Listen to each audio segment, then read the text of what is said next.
Alors parlons du cinquième principe dans ce grand volet que j'ai appelé Inspirez-nous de la nature. Eh bien, il faut aller, moi je dis, au-delà du bio. Moi j'étais toujours partisan de bio, je me suis battu pour avoir le bio partout.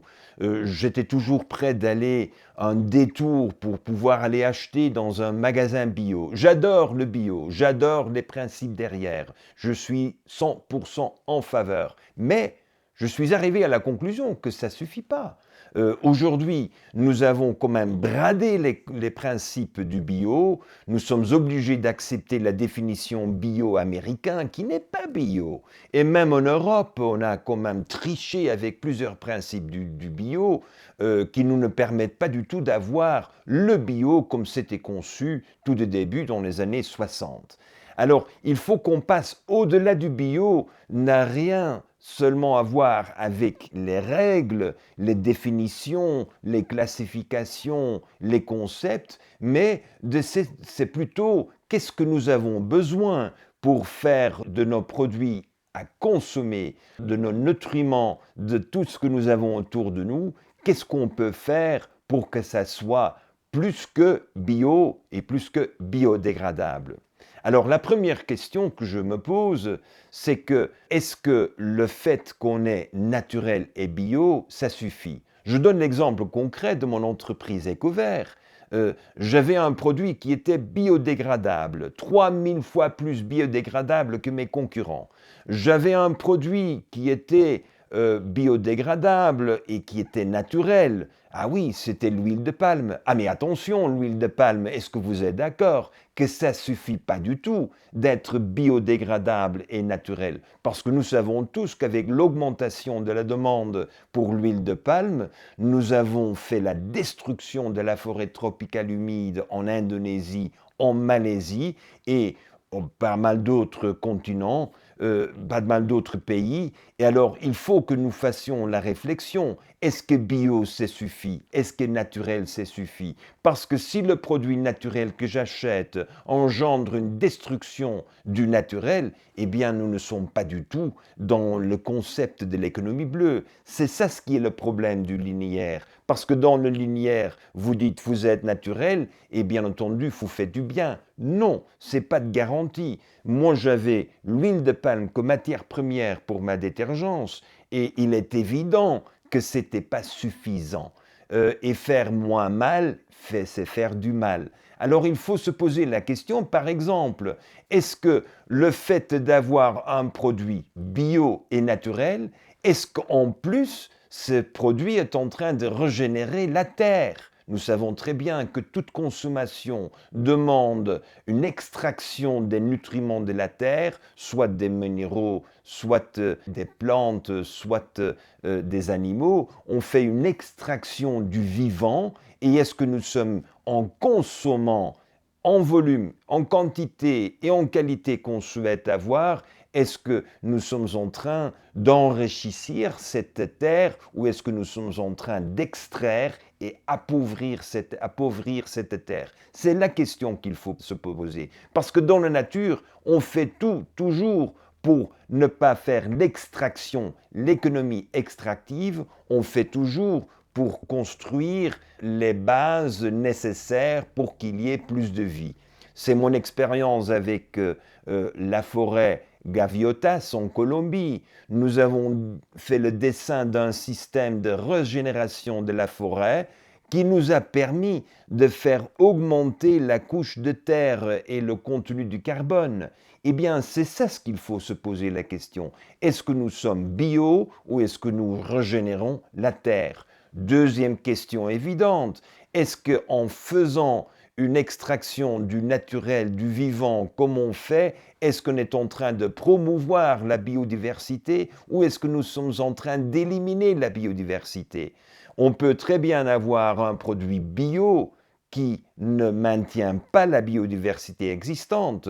C'était la grande bataille avec le thé, le projet de thé à Kaziranga, à Assam, dans le nord de l'Inde, où on avait un thé bio, mais le thé bio, dans une terre appauvrie, ne pouvait pas donner des rendements nécessaires pour maintenir les 1500 femmes employées. Alors qu'est-ce qu'il faut faire? Alors il faut regarder quelle est la biodiversité qu'on peut renforcer grâce au fait qu'on est bio.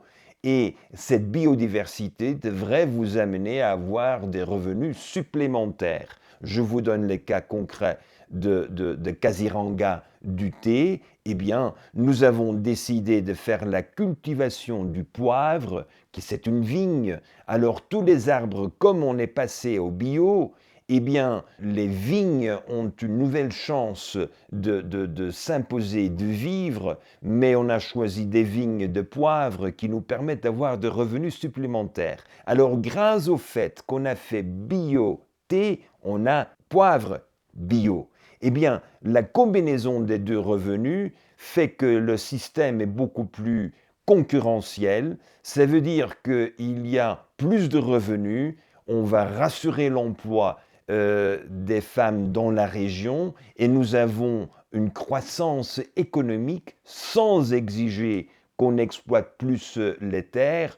Au contraire, on fait un système économique qui permet de régénérer la biodiversité. N'oublions pas que le poivre est aussi une plante indigène de Assam, et c'est-à-dire que le thé et le poivre combinés nous permettent de régénérer cette biodiversité. Ce sont les questions de base que j'impose.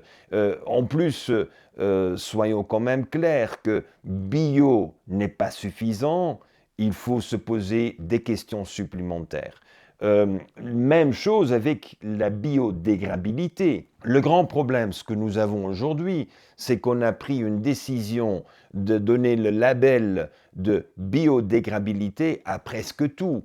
C'est-à-dire que on est si flexible dans la biodégradabilité, je vous donne le cas concret, une plastique comme une bouteille d'eau qui est faite de polyéthylène, qui est avec une capsule de polypropylène et une étiquette qui a du PVC, comment est-ce que nous pouvons promouvoir ça comme un produit concurrentiel sur le marché? Le problème, c'est que ça s'est imposé sur le marché avec ces plastiques. Aujourd'hui, on propose de recycler ces plastiques.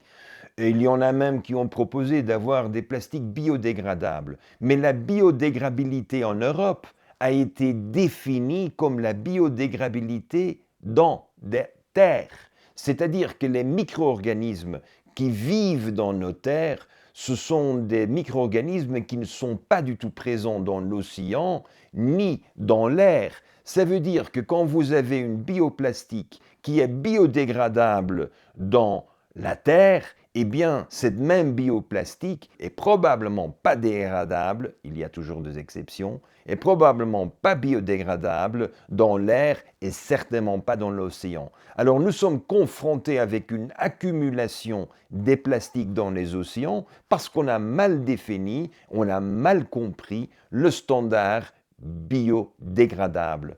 C'est la raison pour laquelle que nous croyons que pour les principes de l'économie bleue, eh bien, il faut aller au-delà de cette publicité bio et biodégradabilité qui maintenant se présente partout.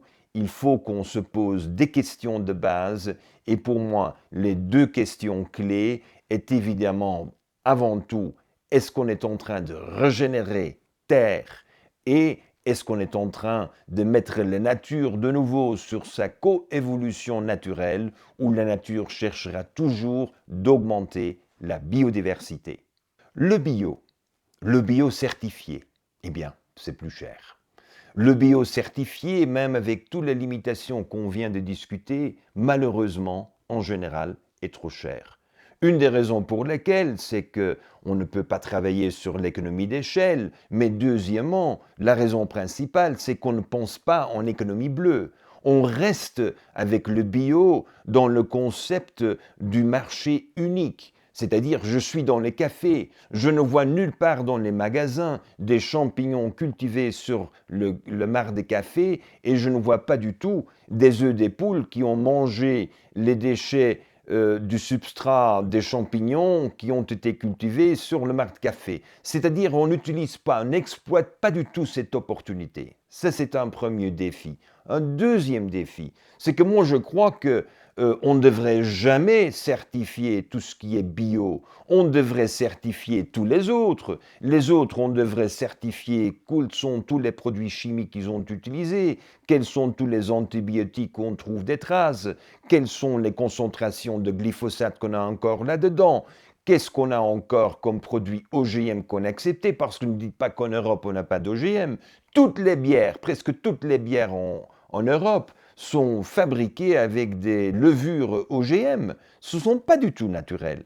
Alors, je crois que nous avons besoin d'une action à deux niveaux. La première, c'est que, soyons clairs, pour que le bio soit meilleur marché, il faut qu'ils appliquent l'économie bleue, le système qu'on est en train de discuter avec les principes. Et deuxièmement, il faut vraiment être clair dans la tête que nous devons passer d'un système où le naturel doit être certifié. Non, ceux qui ne sont pas naturels, ceux qui utilisent la chimie, ceux qui utilisent la manipulation génétique, eh bien, que s'il vous plaît, identifiez-vous avant que nous ayons quand même ce débat sur la nécessité de pouvoir nourrir le monde avec ce que nous avons. Nous sommes parfaitement capables de le faire avec des processus, des procédés, des systèmes naturels, parce que la nature passe toujours de la pénurie à l'abondance, si on la permet de le faire. Alors maintenant, nous avons terminé le premier grand volet, inspirons-nous de la nature. Passons dans les principes de l'économie bleue au deuxième volet, et alors nous allons parler de changer les règles du jeu.